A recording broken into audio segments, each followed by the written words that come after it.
Buenos días, buenas tardes, buenas noches a todos los amantes de la historia y la literatura. Soy Miguel Pinto y en este nuevo vídeo de mi canal, La Biblioteca de Miguel, os traigo un libro muy interesante que marcó completamente toda una época de la literatura española. Estamos hablando claramente de El Amadís de Gaula, que es el primer libro de caballerías impreso en España. Este libro en particular tiene una introducción de Ángel Rosenblatt, es una segunda edición impreso en Buenos Aires en 1950. El Amadís de Gaula es el primer libro de caballerías, como dije, que se imprimió en España, y de él brotan todos los libros de la saga de Amadís y los demás libros de caballerías que no tienen nada que ver con la saga de los libros del Amadís de Gaula, siempre se guiaron por él. Está compuesto de 4 libros que componen toda la historia de Amadís de Gaula. El que va desde primero el amor de los padres de Amadís, es decir, cuando el rey Perión ve por primera vez a Elisena y se enamora perdidamente de ella, y Elisena a su vez se enamora también perdidamente del rey Perión, y termina en el 4.º libro con las bodas de Amadís con Oriana, su amada, y las bodas de sus caballeros más cercanos. En el primer libro narran, como he dicho, es el principio, narra el amor del rey Perión con Elisena, la primera vez que se encuentran, narra también el nacimiento de Amadís y cómo es echado en una pequeña barca por un río con la espada de su padre y el anillo que éste había dado a Elisena en señal de su amor. Lo echan a una barca, lo recogen un caballero escocés que va con su esposa a su tierra, y recoge la barca, y al ver lo que trae dentro, pues convence a su esposa para hacerlo criar y se lo lleva. Narra también el nacimiento de Galaor, que es el hermano de Amadís, y cómo este es a la edad de cuando era crío y estaban cerca del mar, cómo es con un gigante, de repente sale de las aguas y lo agarra al niño y se lo lleva a su isla, y donde hay un ermitaño, y se lo da al ermitaño para hacerlo criar, a Galaor. Y cuando el ermitaño le pregunta por qué ha hecho semejante crueldad, de quitarle así descaradamente el niño a sus padres, el gigante le contesta que cuando iba a luchar con otro gigante que le había matado al padre el gigante, y le había robado unas tierras, Urganda, la desconocida, le dice que eso lo hará mejor el hijo del rey Perión de Gaula. Entonces por eso es que el gigante se secuestra a Galaor. Narra también la guerra de Gaula y cómo Amadís es hecho caballero, es armado caballero por el rey Perión, su padre, sin que éste lo supiera, sin que el rey Perión supiera que estaba armando caballero a Amadís. Y también, asimismo, Amadís arma caballero a Galaor sin saber que Galaor es su hermano. Después esto se lo diría Urganda la desconocida, que es la hechicera, pero que es protectora de Amadís y de su linaje y de sus caballeros. También narra el primer encuentro con Arcalaos el Encantador, que es el enemigo mortal de Amadís y que siempre busca de alguna manera hacerle daño a él y a su linaje y a sus caballeros más cercanos, al rey Perión y al rey Lisuarte de la Gran Bretaña. Y el primer capítulo termina en el capítulo de la Fuente de los Olmos, cuando Galaor conoce a Florestan, el caballero Florestan, y cuando van de regreso a encontrarse con Amadís, encuentran una fuente en donde hay unas doncellas que están ahí en la fuente y hay un enano. Y entonces Florestan iba a llevarse las doncellas en un palafrén, dado que éstas querían irse. Y entonces el enano comenzaba a dar voces, y de repente salían unos caballeros, y claramente Florestan los derribó a todos, hasta que finalmente salió uno gigantesco, de un tamaño descomunal, como un gigante, y igualmente Florestan, después de mucho trabajo, lo derribó y se llevó las doncellas. Así termina el primer capítulo. El segundo libro, que consta de unos 15 capítulos, empieza con el capítulo de la ínsula firme, cuando Amadís descubre la ínsula firme, descubre toda la historia de Apolidón y las cosas mágicas que había hecho, para que la isla únicamente fuese gobernada por el caballero más bondadoso en armas. El caballero que fuese más bondadoso que Apolidón sería el señor de esa ínsula. Y la mujer que con él fuese, la mujer que superase en belleza a la mujer de Apolidón, con ella se acabarían todos los encantamientos que había en la isla. Y uno de ellos era que cuando estaban en la noche todos durmiendo, de repente aparecía un reno con velas en las astas y unos canes detrás de él, y el reno corría por todo el cuarto cuando todo el mundo estaba dormido, y se despertaba la gente y había un alboroto, y después la gente del castillo se reía y les decía que eso pasaría todas las noches hasta que viniese la doncella o la dueña que superase en belleza a la mujer de Apolidón, y ahí se acabarían todos los encantamientos.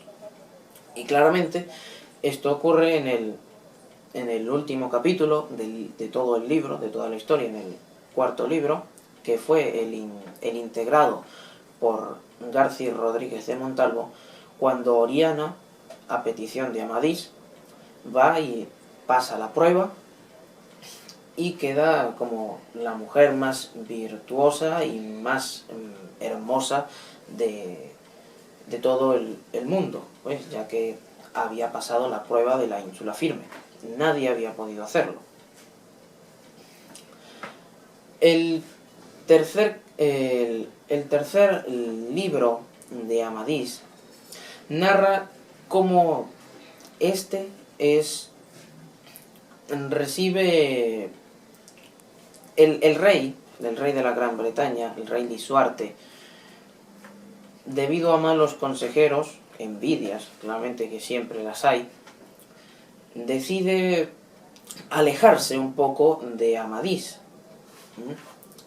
ya que le habían metido ideas en la cabeza de que Amadís, al ser heredero de Gaula, tendría que ser su vasallo, y no lo es. Y aunque le había dado muchas victorias en batalla y le había sido siempre fiel, debido a estos malos consejos, el rey comenzó a tratarle con mucha ingratitud, y debido a esto Amadís se va de la corte del rey y comienza a hacer hazañas y viajes por todas las partes de Alemania, Bohemia, Rumanía, y llega hasta Grecia, a Constantinopla.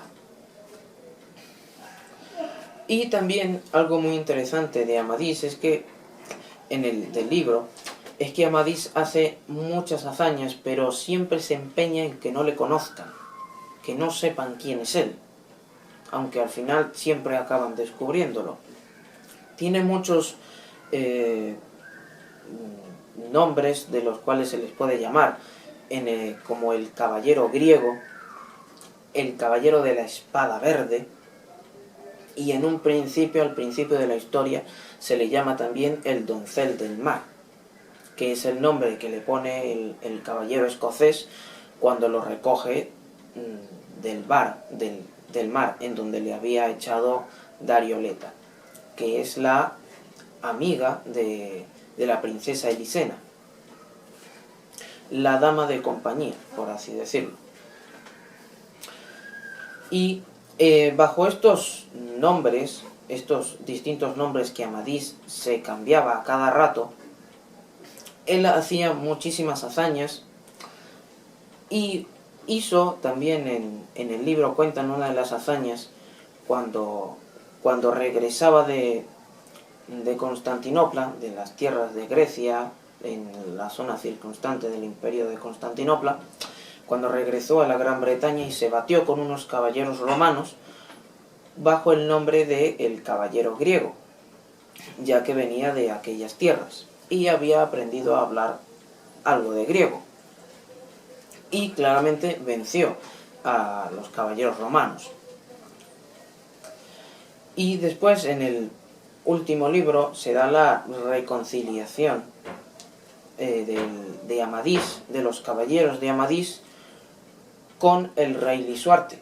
Pero antes de esto hay una gran batalla, en la cual luchan el rey Lisuarte y sus caballeros y los vasallos de sus reinos, y los caballeros de la ínsula Firme, que son los caballeros de Amadís. Están también los caballeros del rey Perión, su padre, que éste envía en su socorro. Están también algunos caballeros que trae de Irlanda, muchas legiones de caballeros que trae el emperador de Constantinopla, y varios caballeros también que trae de Rumanía y esas tierras de Bohemia en donde él había estado. Y se da una gran batalla en la cual queda así, digamos, en tablas la batalla. La batalla queda en tablas, y después, debido al ermitaño que había criado Esplandián cuando éste nace, que es el hijo de Amadís, va y se reúne y habla con el rey y le dice que Esplandián es su nieto y que él debe, ya que Amadís y Oriana engendraron un hijo que es su nieto, él debe hacer la paz con él. Y echando por la borda toda la soberbia y el orgullo de rey, pues el rey Lisuarte de la Gran Bretaña decide hacer la paz con Amadís. Y el ermitaño va a la tienda de Amadís y le expone todo lo ocurrido.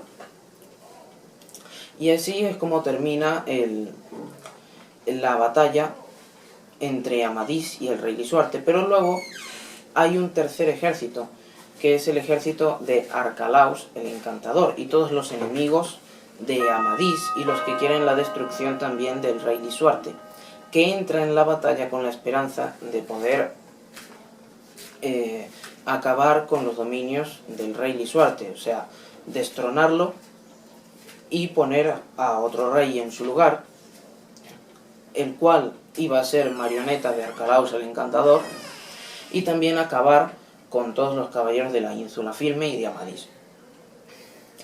Este tercer ejército es ahogado completamente por los ejércitos de Amadís, los cuales, como he dicho, se componían de varios ejércitos: el ejército del rey Perión, los soldados griegos y numerosos soldados de Bohemia, Rumanía y aquellas tierras. Y finalmente la historia acaba, como ya he dicho, con las bodas de Amadís, Oriana y los caballeros más cercanos a él, como son Florestán, su hermano Galaor. El Amadís de Gaula también fue un libro que marcó muchísimo a la sociedad de aquella época, en el siglo XVI, ya que fue como un ejemplo. La gente lo tomó como un ejemplo a seguir. La conducta de Amadís de Gaula fue para muchas personas en aquella época, sobre todo para los hombres, un ejemplo a seguir de las virtudes de Amadís, la bondad en armas, el honor, el que si tú das una promesa tienes que cumplirla, sí de que porque sí, porque si no tu honor y el honor de tus descendientes queda tirado por los suelos. Y eso en aquella época era algo verdaderamente impensable, que tu honor o el honor de tus descendientes no valiera nada. Era algo que la gente en aquella época se mataba por eso. Y se mataba claramente en los duelos, que también fueron tomados a ejemplo por el Amadís de Gaula. Los duelos en los que una batalla se decidía por dos personas. Estaba un ejército y estaba el ejército contrario. Y como para no hacer mucha sangre, pues uno de los capitanes de un ejército proponía al otro un duelo. Y entonces, si éste aceptaba y era derrotado, pues tenía que someterse al otro. Y viceversa, igual. Hubo muchísimos duelos de estos en la sociedad de aquella época. Incluso Carlos I de España y V de Alemania, desafió en varias oportunidades a Francisco I, rey de Francia. Duelos que Francisco I claramente siempre eludió. El Amadís de Gaula también fue un libro que marcó determinados personajes. Santa Teresa de Jesús era una mujer que leía libros de caballerías y en su infancia fue bastante marcada con ellos. Inclusive hay una anécdota de ella que agarró a su hermano mayor y lo convenció para ir a tierra de moros a que les cortasen la cabeza. En la época de cuando reinaba Felipe II en España. Claramente en aquella época ya no existía tierras de moros en la península ibérica. Y entonces se lo encontró un tío suyo por el camino y le preguntó a dónde iban, y ella dijo que a tierra de moros para que nos corten la cabeza. Y eso claramente sale de leer los libros de caballerías. Y también los libros de caballerías, debido a las cosas que contaban y que a la gente se tomaba demasiado en serio a veces lo que aparecía en los libros, siempre los trataron de mentiras y que, pues, en algunos casos los prohibieron. Sin embargo, el Amadís de Gaula, aunque era el que inició toda la secta de los libros de caballerías, siempre se lo perdonó. La Inquisición realmente en España jamás los prohibió. Sí, en una real cédula, se prohibió que se trajesen a América. Sin embargo, obviamente, bajo mercancía clandestina, fueron llegando lentamente a América estos libros. Y Cervantes, en el Quijote, bajo el Quijote, el Don Quijote, siempre vanagloria al Amadís de Gaula, las virtudes del caballero Amadís de Gaula. Y en el capítulo, cuando el barbero y el cura están quemando todos los libros de caballerías de Don Quijote, pues salvan a este libro de la pena del fuego. En fin, aquí les dejo al Amadís de Gaula, verdaderamente un libro fascinante. Os lo recomiendo muchísimo. Si ya lo habéis leído, decídmelo en los comentarios, darle like al vídeo y no olvidéis suscribiros y darle a la campanita para que siempre estéis pendientes de todos los demás libros y vídeos que estaré subiendo. Muchas gracias.